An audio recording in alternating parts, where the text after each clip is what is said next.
हिंदी भाषा अपनी समृद्ध विरासत के साथ करोड़ों लोगों की अभिव्यक्ति का माध्यम है। इस भाषा की सुंदरता और प्रभावशीलता को समझने के लिए व्याकरण का ज्ञान आवश्यक है। व्याकरण भाषा के नियमों का व्यवस्थित अध्ययन है जो हमें शुद्ध और स्पष्ट रूप से विचारों को व्यक्त करने में मदद करता है। यह निबंध हिंदी व्याकरण के प्रमुख पहलुओं पर प्रकाश डालता है जो भाषा की नींव को समझने के लिए महत्वपूर्ण है। वर्ण भाषा की सबसे छोटी इकाई है। वर्णों के मेल से शब्द बनते हैं और शब्दों से वाक्य। इस प्रकार वर्ण से लेकर वाक्य तक व्याकरण के नियम भाषा को सुसंगत और अर्थपूर्ण बनाते हैं। यह निबंध सरल भाषा में लिखा गया है ताकि जो लोग हिंदी व्याकरण से परिचित नहीं हैं, वे भी इसे आसानी से समझ सकें। इसके साथ ही प्रत्येक भाग में उदाहरण दिए गए हैं ताकि पाठक अवधारणाओं को स्पष्ट रूप से समझ सकें। भाषा की नींव ध्वनियों से शुरू होती है जिन्हें हिंदी में वर्ण कहा जाता है। वर्ण दो प्रकार के होते हैं, स्वर और व्यंजन। स्वर वे ध्वनियां हैं जिनका उच्चारण बिना किसी अन्य वर्ण की सहायता के किया जा सकता है, जैसे अ, आ, ई। व्यंजन वे ध्वनियां हैं जिनके उच्चारण के लिए स्वरों की सहायता की आवश्यकता होती है, जैसे क, ख, ग, गह।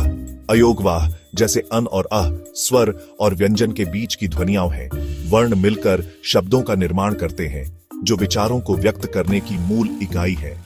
शब्दों को उनके परिवर्तनशीलता के आधार पर दो श्रेणियों में विभाजित किया जा सकता है, विकारी और अविकारी। विकारी शब्द वे होते हैं जिनके रूप लिंग, वचन, कारक आदि के अनुसार बदलते हैं, जैसे लड़का, लड़की, लड़कों। अविकारी शब्द वे होते हैं जिनके रूप में कोई परिवर्तन नहीं होता, जैसे और, पर, यहां। हिंदी भाषा में शब्दों का एक विशाल भंडार है जो संस्कृत, फारसी, अरबी और अंग्रेजी जैसी विभिन्न भाषाओं से समृद्ध है। वाक्य का निर्माण शब्दों से होता है और वाक्य में प्रयुक्त होने वाले सबसे महत्वपूर्ण शब्द हैं संज्ञा और सर्वनाम। संज्ञा किसी व्यक्ति, वस्तु, स्थान, भाव या विचार के नाम को कहते हैं, जैसे राम, दिल्ली, पुस्तक, प्रेम, ईमानदारी। संज्ञा के कई प्रकार होते हैं, जैसे व्यक्तिवाचक संज्ञा, जातिवाचक संज्ञा, भाववाचक संज्ञा।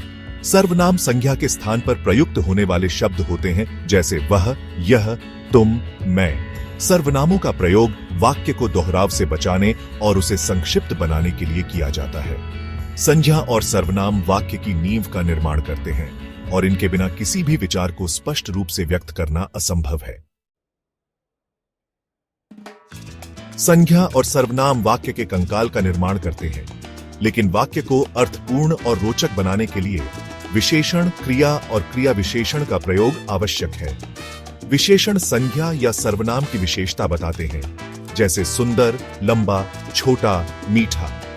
क्रिया किसी कार्य के करने या होने का बोध कराते हैं, जैसे खाना, पीना, सोना, जागना। क्रिया विशेषण क्रिया विशेषण या अन्य क्रिया विशेषण की विशेषता बताते हैं, जैसे धीरे, तेज, बहुत, थोड़ा। विशेषण क्रिया और क्रिया विशेषण वाक्य को जीवंत बनाते हैं और पाठक के मन में स्पष्ट चित्र उकेरते हैं।